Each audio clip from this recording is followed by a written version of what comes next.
lugar, meu boa noite a Caio Junqueira, que está se divertindo em Brasília, né, Caio? O lugar de repórter era na rua.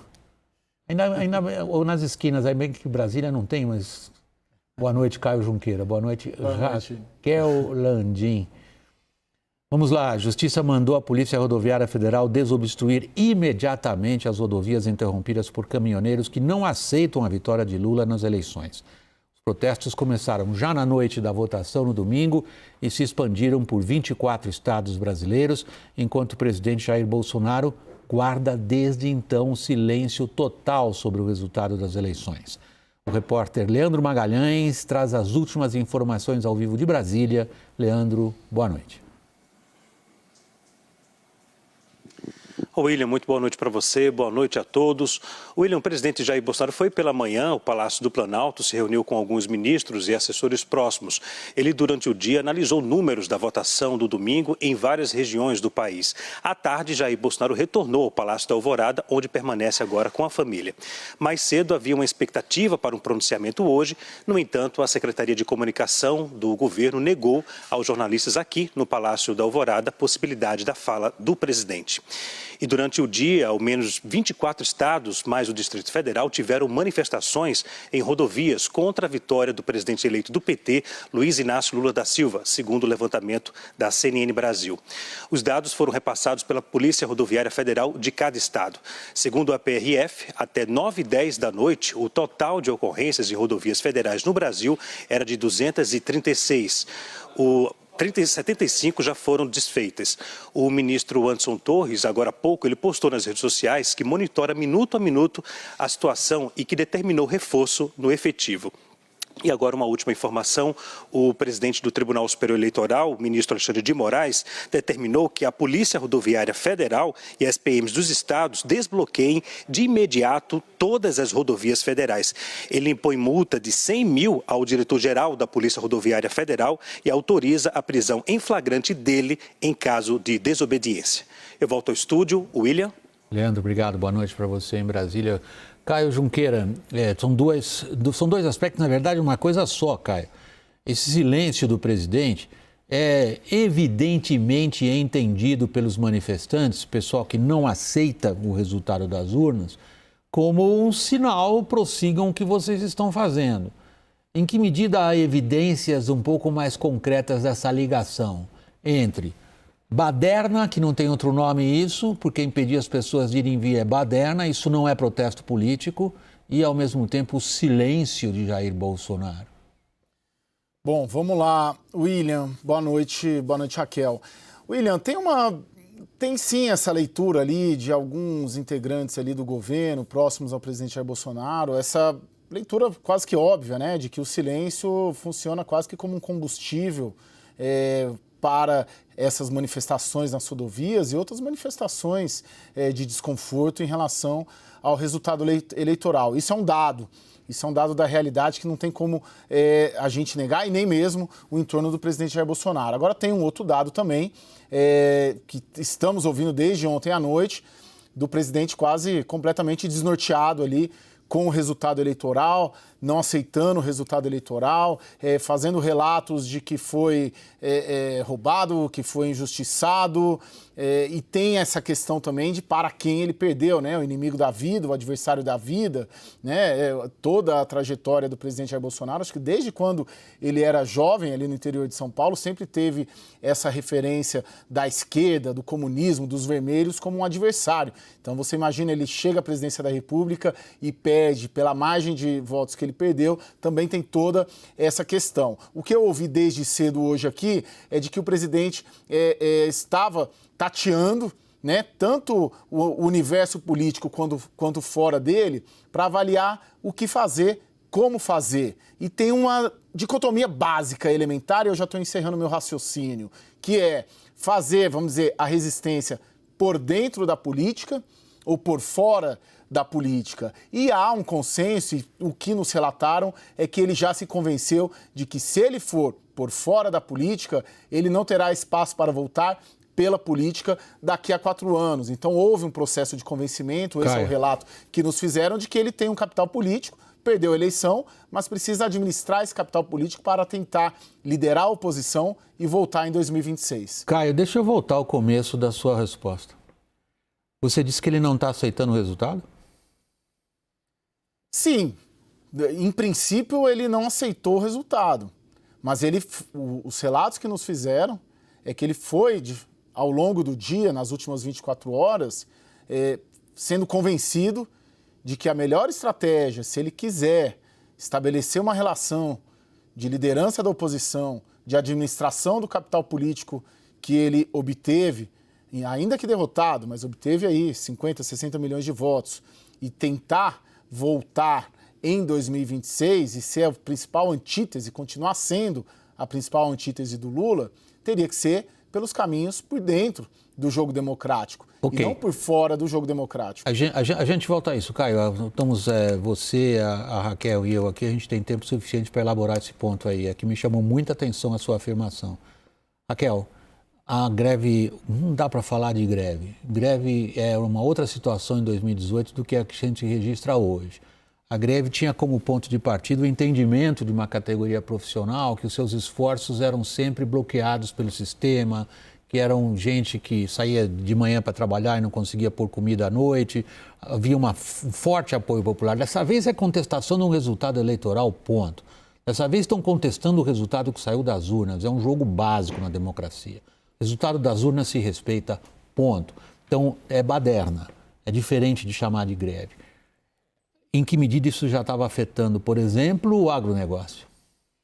William, sim, a gente ainda não tem um impacto de paralisação total das atividades, porque as empresas, principalmente os frigoríficos, prevendo que algo pudesse acontecer, é engraçado, né, a gente pensar isso, porque hoje nas conversas eu percebi que eles já previam. Porque eles conhecem o radicalismo dessa base do produtor rural. Porque às vezes a gente mistura um pouco também, porque o caminhoneiro hoje em dia, ele também é produtor rural. Muito produtor rural tem caminhão. Então isso aí está tudo muito misturado. Então, prevendo essa radicalização, algumas empresas já tinham se antecipado, transportado carga, grão, principalmente para dentro dos frigoríficos. Agora, isso não dura muito tempo. Então, o que eu ouvi durante todo o dia de hoje foi uma intensa pressão das lideranças do setor agrícola, e aí digo das grandes empresas, das federações agrícolas, dos parlamentares influentes dessa área, para convencer o presidente Jair Bolsonaro a vir aceitar a derrota e desmobilizar os manifestantes. Na decisão aqui do ministro Alexandre de Moraes, ele está enfatizando exatamente esse ponto que você coloca. E ele coloca aqui o tempo todo que está se desvirtuando esse direito de reunião, que isso não é um direito de reunião, isso é uma manifestação antidemocrática em relação a uma eleição que foi vencida. E isso estava muito claro hoje para as lideranças do agronegócio e para muitas lideranças políticas. Dos próprios caminhoneiros, inclusive. Que não estavam mergulhando dentro dessa narrativa, dessa base mais inflamada do bolsonarismo, de realmente fazer um manifesto e clamar aí por uma espécie de fraude no resultado eleitoral. Agora, a partir dessa decisão do ministro Alexandre de Moraes e dessa movimentação da PRF, que até agora estava inerte, eu ouvi hoje muita reclamação dos empresários de uma falta de uma sala de crise, de ações efetivas do governo federal para lidar com isso. A PRF agora vai ter trabalho, porque os relatos que eu escuto é que as manifestações estão grandes, estão em vários estados, estão aumentando. Caio, nas de 2018, havia quase algo como uma direção razoavelmente centralizada daquele movimento grevista que até determinado ponto teve grande acolhida popular.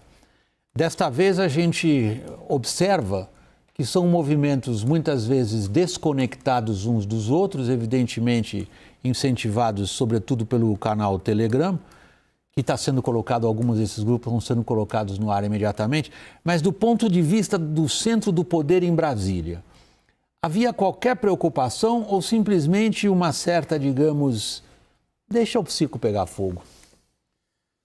Cara, é meio que num caminho do meio, muito embora a inércia também, né? A gente está falando da inércia da PRF, mas a inércia do próprio presidente Jair Bolsonaro em cumprir uma tradição da democracia, não só brasileira, mas do mundo, de reconhecer o resultado, parabenizar o vitorioso, também tenha, de certa maneira, indiretamente ou diretamente alimentado. Mas não sentir essa questão dos caminhoneiros como no centro do debate, o que é até um dado negativo, né? Porque você começa a ter uma instabilidade social muito grande. O que eu senti no centro hoje do governo é um cuidado ou uma tentativa de como não só digerir a derrota por parte do presidente da República, mas também de se manter nas regras do jogo e cumprindo o rito, ainda que, e isso é o que se espera, quando fizer o reconhecimento da derrota, que ele possa ali passar um recado para a população, para o seu eleitorado, para a sua militância. Mas eu senti que esse assunto ele passou a crescer mais do começo da noite, como uma questão chave, assim, virando algo maior. Mas você veja que quem acaba por entrar e interferir judicialmente é o presidente do Tribunal Superior Eleitoral, não na condição de presidente do TSE, na condição de ministro do Supremo, de relator de uma ação semelhante na greve dos caminhoneiros. Mas tudo está interligado, mas você... Desculpa, Raquel, você ia interferir agora? Não, eu queria comentar esse ponto que o Caio colocou, da omissão da PRF, que obviamente isso é sempre um exemplo que vem de cima, né? Se o presidente Jair Bolsonaro não se manifesta, você vai gerando reações em cadeia. E na decisão agora do ministro Moraes, ele faz referência a vários vídeos que circularam hoje pela internet, em que os policiais rodoviários federais, eles meio que confraternizam praticamente com os manifestantes. O que aconteceu em 2018. Em algumas vezes eles dizem, a única ordem que recebemos foi estar aqui com vocês. Eles não têm uma ação efetiva. Agora, também acho que é importante a gente lembrar, né, Caio, que a PRF, a Polícia Rodoviária Federal, assim como a Polícia Federal, são órgãos de Estado. Então, assim, esses servidores, independentes do governo A ou B, eles têm obrigações de Estado. Hoje, mais cedo, a gente trouxe aqui no site da CNN um pouquinho da biografia do atual diretor-geral da PRF. Né? Foi uma reportagem sua, por sinal. Sim, que é o Silvinei Marques, que é um sujeito que já tinha sido condenado por agredir um frentista de um posto de gasolina, porque chegou ao posto, queria que o frentista lavasse o seu carro, o frentista disse não e agrediu o frentista. A União foi obrigada a ressarcir, a pagar ao frentista uma indenização de mais de R$50 mil. E depois houve um processo disciplinar contra ele e ele só não foi expulso porque o processo prescreve. Então, eu só queria ressaltar bem esse ponto. Assim, acho que tem a questão do exemplo, sempre que vem de cima, mas a gente não pode esquecer que são órgãos de Estado, que são servidores públicos com responsabilidades. Deixa eu voltar um ponto, Caio, para a gente fechar essa parte da nossa análise, que tem a ver com a sua apreciação da maneira como o Bolsonaro, do ponto de vista político, reage à derrota que ele sofreu. Dá para você separar ali o que é a característica pessoal do Bolsonaro? Aparentemente, ele jamais contou com a possibilidade de perder. E qual é o cálculo político dele, se você consegue identificar? Bom, eu vou considerar que ele foi convencido, como me disseram, e fará a sua trajetória por dentro das regras do jogo. O cálculo político que me foi dito e que eu imagino, né, que o Bolsonaro ele chega no limite, ele estressa, ele tensiona, mas ele sabe o momento que ele não pode ir além. E ele não tem como ir além, sob pena de um isolamento. Né? Não digo, ok, não vai estar isolado nas redes, vai ter sempre quem o apoie em qualquer aventura.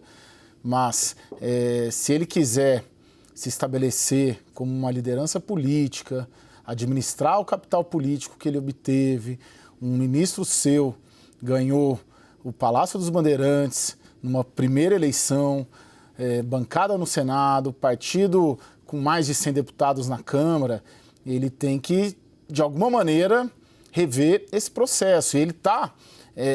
imagino que essa ala política, que desde cedo também eu fiquei pegando essa temperatura, esses coordenadores da campanha, esse pessoal, essa é a recomendação, porque não há uma outra possibilidade. Ele não vai ter apoio internacional para nada, não vai ter apoio empresarial para nada nesse sentido. Forças Armadas também não deram sinal algum de que embarcariam em qualquer movimento.